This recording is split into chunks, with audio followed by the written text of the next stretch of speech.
ಸ್ನೇಹಿತರೆ ಎಲ್ಲರೂ ನಮಸ್ಕಾರ. ನಾನಿವಾಗ ಉಡುಪಿನಲ್ಲಿ ಇವಾಗ ತಾನೇ ಲ್ಯಾಂಡ್ ಲಾರ್ಡ್ ಸಿನಿಮಾ ನೋಡ್ಕೊಂಡು ಬಂದಿದ್ದೀನಿ. ಜಡೇಶ್ ನಮಗೆ ಡೈರೆಕ್ಟರು, ದುನಿಯಾ ವಿಜಯ್ ಅದರಲ್ಲಿ ಲೀಡ್ ಆ್ಯಕ್ಟರ್ ಆಗಿ ಮಾಡಿದ್ದಾರೆ. ಲ್ಯಾಂಡ್ ಲಾರ್ಡ್ ಅನ್ನೋ ಸಿನಿಮಾ ಅದರ ಟೈಟಲ್ ಹೇಳೋ ಥರ ಒಂದು ಭೂಮಿ ಬಗ್ಗೆ ಒಂದು ಸ್ಟ್ರಗಲ್, ಅದು ಒಂದು ವಾಸ್ತವತೆಯನ್ನು ಭಾಳ ಚೆನ್ನಾಗಿ ತೋರಿಸ್ಕೊಟ್ಟಿದ್ದಾರೆ.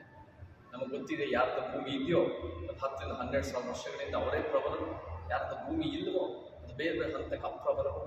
ಆ ವ್ಯವಸ್ಥೆ ಈ ಸಿನಿಮಾದ ಮುಖಾಂತರ ತೋರಿಸಿದರೆ ಅದು ಇವತ್ತಿನ ದಿನದಲ್ಲೂ ವಾಸ್ತವತೆ. ಸೊ ಈ ವಿಚಾರಗಳು, ಸಂವಿಧಾನದ ವಿಚಾರಗಳು, ಅನ್ಯಾಯದ ವಿರುದ್ಧದ ಆಕ್ರೋಶದ ವಿಚಾರಗಳು ಭಾಳ ಒಂದು ಒಳ್ಳೆ ಮೇಕಿಂಗ್ನಲ್ಲಿ ಮತ್ತು ಒಳ್ಳೆ ಪ್ರೆಸೆಂಟೇಷನ್ನಲ್ಲಿ ಮತ್ತು ಉತ್ತಮ ಡೈಲಾಗ್ಸು, ಮಾಸ್ತಿಯವ್ರ ಡೈಲಾಗ್ಸು, ಉತ್ತಮ ಅಭಿನಯ ಎಲ್ಲ ಭಾಳ ಚೆನ್ನಾಗಿ ಬಂದು ವಿಜುವಲ್ ಪ್ರೆಸೆಂಟೇಷನ್ ಭಾಳ ಚೆನ್ನಾಗಿ ಬಂದಿದೆ.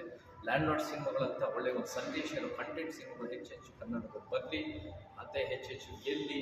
ನಮ್ಮ ಸ್ನೇಹಿತರಾದ ವಿಜಯ್ ಆಗಿರ್ಬೋದು, ಜಡೇಶ್ ಹಂಪಿಯವ್ರ ಡೈರೆಕ್ಟರ್ ಆಗಿರ್ಬೋದು, ಎಲ್ಲರಿಗೂ ಒಳ್ಳೆಯದಾಗಲಿ. ಜೈ ಕರ್ನಾಟಕ, ಜೈ ಬೇಂದ್ರೆ.